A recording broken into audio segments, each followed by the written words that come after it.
Don't change that dial. It's time for your go-to source for all things entertainment and caffeinated. Now give it up and welcome to the stage, Eva and DJ! I'm DJ Bloxon. And I'm Eva Crow. And this is the Inks and Lattes podcast, where we're spilling the ink and dishing out drinks. So, DJ and I are both members of the Creative Coffee Cafe Discord network, an amazing place where creatives can come together, bounce ideas, get support from their fellow creatives, and just hang out. It's an awesome community, and today we're going to feature some work from some of our incredibly talented members. That's right. Today we're going to talk about the novel Love Lost, Alethea's Lament, Verse 1 by Cathryn Leigh. Friends since childhood, Alethea and Eramaus find themselves embarking upon an adventure. But this is no tame childhood stroll in the rainforests of their youth. Alethea, whose appearance is similar to the Dark One's, is on her way to the Holy City to become an initiate medici. And Eramaus has been called upon by the Lord of Light to become a squire and protect her during their travels. Alethea needs to prove that she is not a Dark One and that she is worthy of the Lord of Light. But first, she and Eramaus must survive a perilous sea crossing. Will Eramaus have the strength necessary to deliver both of them to the Holy City in time to complete their initiate vows? Or will Alethea's faith falter before they even get there? So, Cathryn Leigh manages the quality aspects of a clinical laboratory by day and manages her husband, 2 children, and pets by night. Over the course of the year, she's used her free time to learn to ride a motorcycle, to earn her black belt in karate with her eldest child, and travel the world with her family. When she's not being epic, she's experimenting with yarn, fabric, and words. Love Lost, Alethea's Lament, Verse 1 is the first book in the Alethea's Lament series and is available on Amazon in Kindle and paperback editions. So be sure to pick up your copy and don't forget to leave a review. And then in the upcoming weeks, we are going to be telling you more about this awesome series, so stay tuned for that. Yeah, that'll be fun to find out some more about the future books coming too. Oh, yeah. We're going to do a nice series on it. And just a quick reminder of some other great Creative Coffee Cafe related things. Justin at the DM's Guide is open for TTRPG map making commissions. You can DM him on Instagram at the DM's Guide or reach out to him via his website. And Luna Wolf Wyo Designs has all kinds of beautiful tumblers, mugs, stemless wine tumblers. She offers pre-made designs and she also accepts custom orders. Owner and creator Vicky has put out the special Dripping Creativity Tumbler that is absolutely amazing, and 15% of those sales go back into the Creative Coffee Cafe. And don't forget to visit the Bewitchery, a small online shop that offers candles, spell kits, jewelry, fragrances, and more. Again, all links can be found in the description. Now, we're moving on to our topic of the week. And this, the idea for doing this one started, well, probably about like a month ago when we were talking about Mass Effect. Because when we were talking about Mass Effect, it's by BioWare, and Eve was just like, hey, have you played Dragon Age? And I'm just like, I think I might have played Origins, but she's just like, okay, you gotta try Inquisition. So I'm like, all right. I'll do Inquisition, and after a couple of weeks, she mentioned it to me before, and I'm just like, all right, you know what? I'm going to do it. And so I started up, played it, spent the last 2 weeks nonstop playing it. I think I ended up putting about 70 hours in. Yes, it's so good. When all was said and done. Like, it showed at the end, like, it shows when you save it how many hours you're putting in. I'm like, oh, jeez. Yes, I am so happy that I was able to convince at least one person, because anyone that's in the Discord knows that I was like pushing Dragon Age Inquisition on people. Actually, I was pushing Dragon Age as a whole franchise on people, but because you went with Inquisition first, which is the 3rd game of the franchise, the most recent, then that's what we're going to talk about today, is specifically about Inquisition, because we will eventually tackle all the other Dragon Age games once DJ plays them. Hey, and I do plan on playing the other 2, hopefully before the Veilguard comes out. Yes. So that I can have the full experience going into, because I think Veilguard comes out when September. I think it was in the fall sometime. Yeah, I don't remember the exact date. Yeah, in the fall, in the fall sometime, the Veilguard comes out for the next sequel. So I'm like, all right, I gotta finish, or I gotta I wanted to at least get That's why I wanted to do Inquisition, because Inquisition leads into the Mm-hmm. Veilguard, right? Mm-hmm. The only problem Yes, is so I wanted to get that done. the only problem is that Inquisition is amazing. And I'm not saying the first two games aren't amazing. They are in their own right. But Dragon Age Origins is a little bit clunky because it's so old. But we'll get to that when we get to that one. But so Well, I mean, it's like the Mass Effect series too, right? Because yes. Mass Effect One is a little clunky compared to the other two, Hmm. which is like really, which was great. Why they did the Mass Effect Legendary Edition, because it kind of cleaned Hmm. up some of the clunkier parts of the original Mass Effect Yeah, games. and like with Dragon Age, unlike with Mass Effect, I mean, yeah, the first Mass Effect is pretty clunky, but it's totally not that far off from the other games. Origins is a far cry from what Inquisition is. Like, Dragon Age gets so, it like jumps by leaps and bounds throughout each game, on just like gameplay in general. I love the combat in Inquisition. It's so good, and it's the first game that you can actually jump in, which was life-changing. Wow, jumping! Yeah, Who knew that that was literally, something that would when I started Inquisition and I started jumping, I was like, "Oh my god, we can jump now?" You know how annoying it is? jumping for joy, It's right? so annoying, and especially in Dragon Age 2, because there's a few places where you have to like go around a corner and up this, and you can't jump, and it would be so much quicker if you could. But that was one of those tiny tweaks to Inquisition that was just like life changing. But yeah, the combat is spectacular in Inquisition. What did you play as, DJ? I went as an elf rogue archer. Nice. I always go Like rogue. primarily, I was archer pretty much all the time. I love going. I love being like that long distance kind of like Right. either long distance or like right in there. But so when it comes to shooting games, I like to go in the action. So I'll grab me a shotgun. Mm-hmm. Like action games like that, like a shooting game in particular. Give me a shotgun, give me something up close. In Halo, I used to play, love the sword, love the hammer, love the shotgun. But when it comes to games like this, I prefer like kind of like to be outside of the action a little bit, just because it can get a little Which overwhelming. is Um, really funny to me that you say that because so before I give what I do in Mass Effect, do you do things like shotguns and like the soldier build more often in Mass Effect? oh, I'm the soldier build in Mass Effect. Hmm. Although I probably should be more of the sniper type, but and here's the thing too: when I play games like Dragon Age and Mass Effect and stuff like that, I'll play them on easy. Hmm. Oh, me too, I 100%. play games, yeah, because I don't play these games for the combat. To me, the combat Secondary. is usually more, yeah, Hmm. it's very much more secondary compared to the actual story Same. itself. And I it's love plenty the story, difficult the for me. world building. Like, Oh yeah, could yeah, you exactly. imagine what Inquisition is like on Nightmare mode? It's Oh ridiculous. God, And I play all the yeah. BioWare games on casual, like you said, but it is funny that you play that way because I am the exact opposite. In Mass Effect, I play as the infiltrator sniper from a distance. I send my squad in ahead of me as like human shields. And in Dragon Age, I am the exact opposite.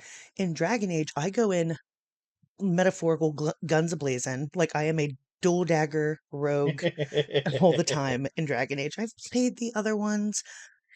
The only other one that I think is really good for me in particular, which is kind of a polar opposite of what I play, is the mage play in Inquisition is really good, but I still Yeah, just I can like see the that. dual dagger combat. It is so good. It looks great. Like you're actually making the moves that are described, and it's so good. Well, yeah, I saw you playing as it when you were streaming in Dragon Hmm. Age 2, and actually, when I was watching, I'm just like, okay, you know what? Maybe I'll try that next time I play. Try it as the double dagger rogue like that. It's good Although, fun. what I will say for with Mass Effect in particular, what I usually did was I would my main gun would actually be the assault rifle. Mm-hmm. So I wouldn't be like in all the way. I'd be kind of like outside, but Pretty not too much same far here, yeah. outside, kind of idea. Yeah, I'm just always on the Just because like outskirts. I Yeah, yeah, exactly. Whereas, yeah, Dragon Age, like basically what with Dragon Age as the archer, what I would do is I would go in between. the ability that fires like the explosive arrow. Hmm. And then I had I used the other ability that kind of where you jump backwards and fire a bunch of arrows into the That's a crowd. good one. And especially because for a long time I had my weapon that I was using had the ability so that when one of the enemies died, they would explode for 75% damage. Right. Yeah, it's So I was clearing all these groups like nothing. hmm and I think a lot of like what I love about Dragon Age Inquisition and just Dragon Age in general, but specifically in Inquisition with the companions that are in that game that you can take with you and your crew. I think I love doing the dual dagger rogue mainly because I like rogue because they're the ones who can pick locks and open chests and all of that stuff. And Ah, yes, if you yes, don't play as a yes. rogue, you have to like make the others around you do it constantly, which I find super annoying. Hmm. And I like to be the one looting because I love looting in games. Like when I play Skyrim, I go straight for the Thieves Guild. That is my jam. Oh, I was always looting Oh everything yeah. in Inquisition. Oh Oh my yeah, you god, just loot everything. nonstop, and if And you're then not the rogue, you have to have somebody else do it that's a rogue, and it's annoying 'cause you have to always I have one in the I party. didn't realize that. Yeah, I didn't realize that either. So I'm actually makes me glad I went as a rogue because yeah, I even picked up the one ability where you could unlock doors that you couldn't unlock Mhm. before as well. Yep. So I'm just like, because I'm always curious. I always got to know what's in there. Oh So yeah. with games like this, I actually do one of the abilities. Even with things like Skyrim and stuff like that. One of the abilities I always love to pick up is the ability to unlock things, to Oh do yeah. like solve There's puzzles and nothing stuff worse like than not that. being able to get Basically, into a chest or a locked door. It's terrible. yeah, to see something that you can't get to. Mhm. Yeah, no, I can't handle that. I'd be like, no, no, I wanna see what's in there. I'm Yeah, it happened to curious. me recently in Dragon Age 2 when I'm playing it right now, where I hadn't like leveled up my lock picking quite enough. And I was like, no. And I had to abandon this chest and I was like, I'm never gonna see it again. I'm never gonna know what's in there. And it was I made me know, right? crazy. But yeah, going back to like the gameplay itself and stuff. So I love the storyline of Inquisition. I love how you get this massive kind of castle as your home base, which is Skyhold. Ah, it's so good. Skyhold is so good. Yeah, I was it was kind of overwhelming at Hmm. first, but I like how one thing I do actually kind of appreciate, and I didn't realize at first until I was done the game, where it actually does slowly introduce things, and Mm. it does a really good job of making it feel like things are building Yeah, up. it So as paces opposed to things having nicely. everything available, Hmm. oh, the pacing is It really is great in good. this game. I loved it so Yeah, much. and it's one of those. And yeah, because you start out small, Yeah. and then you get like you start out at at Haven or whatever, and then you end up having thing. You go to Skyhold, and there's this big thing, but there's not a whole lot to it. You don't have a whole lot of companions yet. Hmm. Then as you do quests, you build up more. You get more companions. The storyline builds more. All of a sudden, you've got more options. Hmm. And yeah, by the time you get to the end of the game, you're just like, wow, the scale. All of a sudden, you look back at what you had before and look at what you've got now, and you're like, how the hell did I get here? Right? It's crazy. Even little things like updating Skyhold. Because when you get there, parts of it are kind of like rubble from previous attacks and stuff like that. And you gradually can like Yep. update Skyhold, which is really cool. And just when you think you've like done all the updates, then something else comes along. Um, what was the other things I was gonna say? Oh, about like the pacing of Dragon Age Inquisition. I love that it's kind of this middle ground. It's definitely more open world than any of the other Dragon Age games, and more so, I think, than all of Mass Effect is. Except for maybe Andromeda is kind of the closest to the way Inquisition is as far as you get you open up different areas gradually, but then once they're open, you can pick and choose what you want to do. And there's tons of side quests. There are some of those little like fetching type side quest, which I personally love. I am that person who likes to do the dumb little side quest. I like when they're like, "Oh, I need you to go and get this artifact for me." And I'm like, "Okay, on it." Because sometimes I don't want to do a huge mission.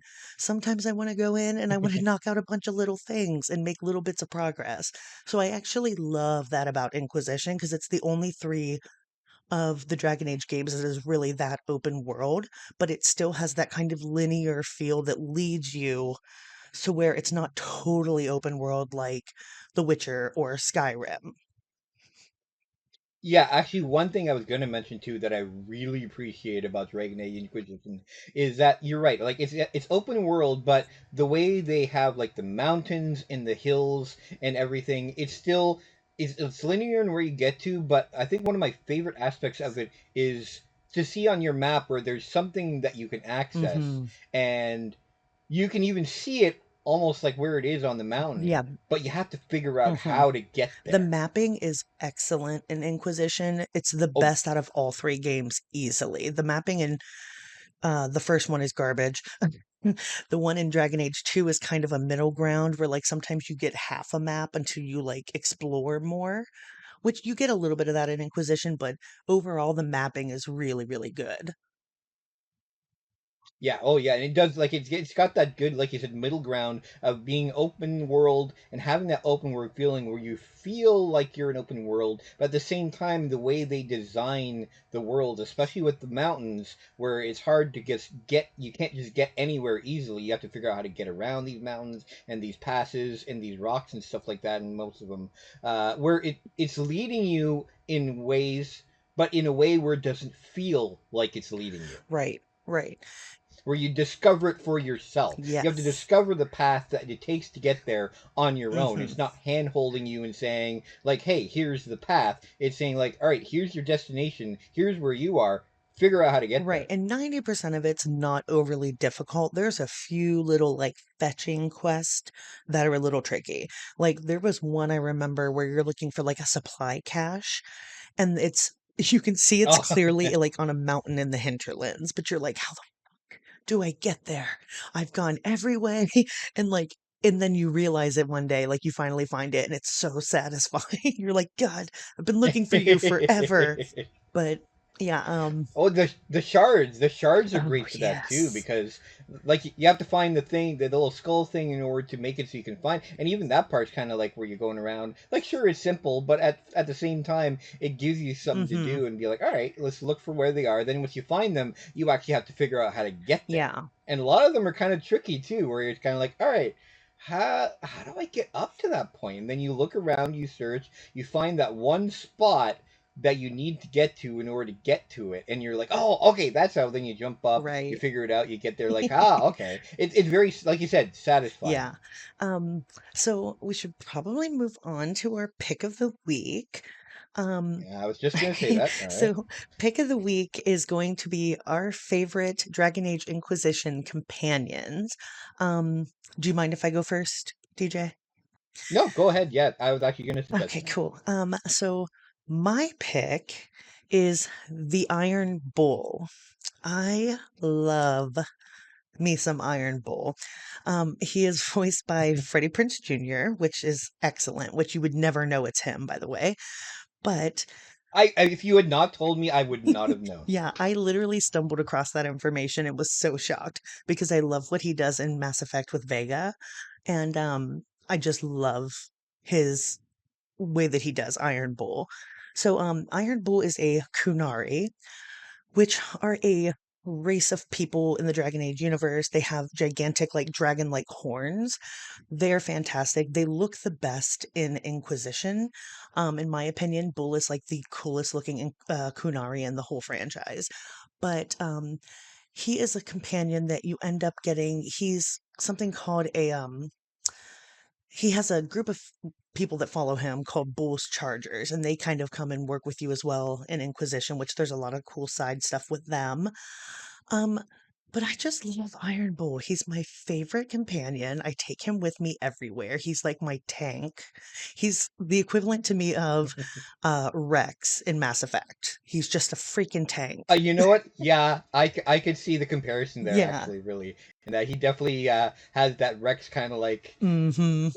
the guy that you think is just this big bundle of attack, but at the Yes. same time, he has a softer side to him once you get to know him. Yes, and Bull is a perfect representation of that. I love that he calls himself like the Iron Bull. Like he says at one Yeah, point that not he just added, Iron Bull. yeah, that he added the because it makes him sound like he's like the one and only, and he just is. He is one of a kind. And what's cool about Bull, he's such a great romance companion. The cutscenes in Dragon Age for the romances are fantastic, and Iron Bulls are no exception. They're hysterical, they're very sweet. And what's cool about Bull is you can romance him as a male or female inquisitor of any race, because some of them it is limited. And but Bull is one of those that you can do either way. And if you don't romance Iron Bull or Dorian, I think they kind of have a little side action going, kind of like Oh, Garrus. really? Yeah, a little bit like Garrus and Tally do in Mass Effect. It's kind of like Okay. that, where it's mentioned a little bit in like Yeah. conversation when you like run with those two in your crew. But You know what? I could totally see the Iron Bull and I Dorian know, getting, yeah. right? Yeah, those two. Yeah. They got the personality that kind of, yeah. Yes, yes. And like Bull is just such a great character. He has this kind of weird background. I can't really go into the whole detail of the Kunari background because it's so extensive, but they have a really big history like within the Dragon Age universe. So that'll be something that'll be fun for you, DJ, when you start playing the other games. You'll see how different Kunari are within the other two games, but the lore kind of still remains the same. But yeah, Bull, I love taking him with me when I kill dragons because he gets like all amped Oh, up and it's so good. yep. Had that experience a few times. I had him with me. And then as soon as we get to drink, he's like, ah, dragons. Yes. Yes. And like he has such great dialogue even during like just wandering around. I love how like um he's just very cheeky. He's very cheeky and very funny. And just I love the like muscly big dudes that are soft. I love that kind of like if I could romance Rex, I would. He's like a himbo, really, in a He's way. what? He's like a himbo, Yeah. in a way.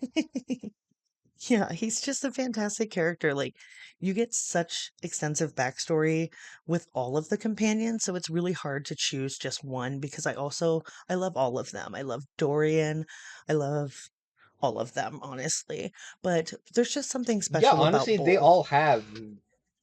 Yeah, Yeah, I do appreciate that. All the companions seem to have like. There's none of them that seem like they were underdeveloped. no, There are obviously going to be some particular favorites that people might have more than right. others, but none of them seem like they weren't given enough time in order to get developed. And none of them are exactly what you expect them to be because all of them you get kind of the surface version of them initially, and then as you get to know them and you do their companion quests, you realize how much deeper these characters are. And that's why I love BioWare because they're just so well written.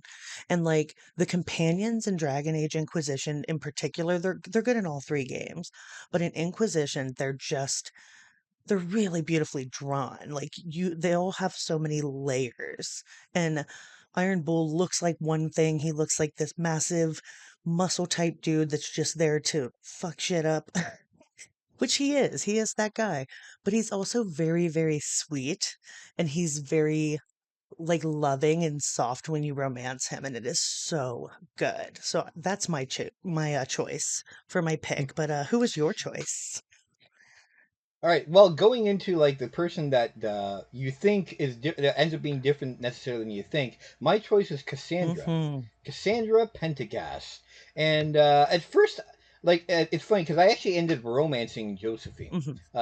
but I after talking with Cassandra after romancing Josephine, I realized I actually enjoy Cassandra's kind of build up and depth of her character a lot more, Hmm. actually. In the sense, so Cassandra, of course, when she starts out in the game, she finds you. She seems like a hard ass because she's convinced that you're the one that's guilty for the Hmm. explosion, and so at first she kind of has this authoritative, kind of skeptical, kind of just like very hard as a rock, unemotional, the kind of person that is a leader, but you would never like think would actually have like doesn't seem to have much feelings Hmm. about things and stuff like that. Like just a general hard ass Yes. kind of character. Uh, and but as you get to know her and as things go up, she ends up being someone that you can talk to and relate with. And I think the thing that really changed for me, of course, and I'm sure a lot of people, is when you find out that she's reading Varric's stories, particularly his romance stories. Oh, his book Swords and Shields. Yeah. And yeah, and not just romance. We're talking like Hmm. sapphic like Yes, it's like smutty fantasy literature, and I love it. yeah, smutty romance literature. And you have this hard ass leader of the Inquisition basically who's reading this stuff from someone who, for all intents and purposes, it feels like is her rival. Varric and Oh, Cassandra yes. butt heads almost the entire And game, what's and then you find out that she's reading his stories. and like I don't know if you saw it when I was doing my playthrough of Dragon Age 2 and streaming the other night, DJ, but you get a little bit of Cassandra in Dragon Age 2, but it's only Okay. briefly when it's a flashback back and forth throughout the game where Varric is telling her the events that happened in Dragon Age 2. So he's telling the story as you're doing it, so you get pieces of her in between the different acts. And she's very much the way she is at the beginning of Inquisition. Yeah, and it's nice that she just kind of grows from there. You learn about her more that way, and then you find out. The other thing I actually really like about her Hmm. is at the beginning she's very much a believer type that you Yes. would say, where she believes in the faith, she believes in all this stuff, and as things go on, she starts to get a little skeptical Hmm. about things, and kind of like at first you would almost say that she's in your D&D she's like your lawful good Yes. kind of person, Yes. and it feels like by the time the end of the game happens, that lawful part is kind of like she's still good, but she's a little more neutral in that sense, where it's like, okay, you know what? Maybe things, and a lot of it has to do with her finding out stuff that she thought was going to be good, and find out like her with some of the things that she finds out about some of the leaders of the things that she's been part of, and that they're not necessarily as good-hearted uh, as she thought they would, and it kind of puts her in the position of, all right, you know what? Maybe we can Hmm. maybe you don't have to follow the law all the time, and in some cases she's a person. I like that she wouldn't necessarily that she becomes a person, but she shows that she's a person who, if something happens to show her something different than what she believes, Yes. she will change Hmm. what she believes. Yeah. Based on the information that she gets, she's not the kind of person that continues to like if something happens that challenges her beliefs. Uh, she's not the kind of person that will hold on to that belief. She will change her mind based on evidence given to Yeah, her. in the beginning, she's very much comes off as like a seeker who follows the law of the maker to a T, like she believes in it. It's how she lives her life. But then, yeah, you're right. Like, as she's probably one of the best character growths in the entire franchise. Cassandra has really great growth as a character, and I do love her. Like, her romance is so good. You should absolutely romance her next. I definitely, if I was to do it again, I would definitely romance her. That's for sure. Yeah, she's a great romance, and, like, that's what's cool about Inquisition and just the Dragon Age games as a whole, just like Mass Effect, is, like, you can get so many different variations of the end, um, and, like, you can do different things like siding with the Templars or siding with the mages, and that's a constant theme throughout all 3 games, but yeah, Cassandra's a great character, I love her character so much. At first, she's such a stick in the mud, but then she just, like, kinda Yeah, softens a exactly. little bit, and she's still kind of, like, she's always the voice of reason, you know what I mean? Like, whenever she's always the one that was trying to do, Yeah, like, what's right.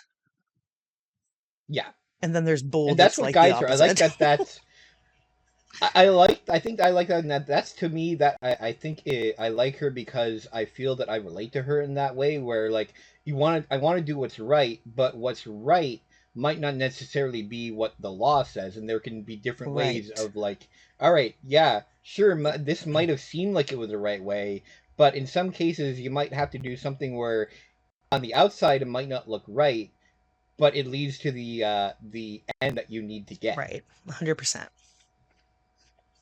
Kind of like you have to do things, you have to look at things practically as well and be like, all right, things should be going this way, but in reality, things aren't working this way. So rather than like try to continue do things as if things are going the way they should, I'm going to do things as if as if reality, like I'm going to face reality and work with the way reality is, not the way that it should be, and try to make it so that it can become what I want it to be. Right. Yep. Agree completely. But anyway, I guess that is all we've got for today. We're going to wrap things up this week's episode of Inks and Lattes. Thanks so much for listening, hanging with us. We'll be here every Wednesday morning as part of the Dripping Creativity Podcast, hosted by the amazing Chris Corvin. Please be sure to subscribe if you haven't already. And if you guys want more information about the Creative Coffee Cafe and how you can get involved, you can visit the website creativecoffeecafe.com for more info, and the sign up form for the Discord is also on there. And then lastly, if you have any news or projects that you want to share, send it over to submit@creativecoffeecafe.com. And if we can, we'll get it on the next episode. So thanks again for tuning in to Inks and Lattes, where we're spilling the ink and dishing out drinks. Bye. Have a good day.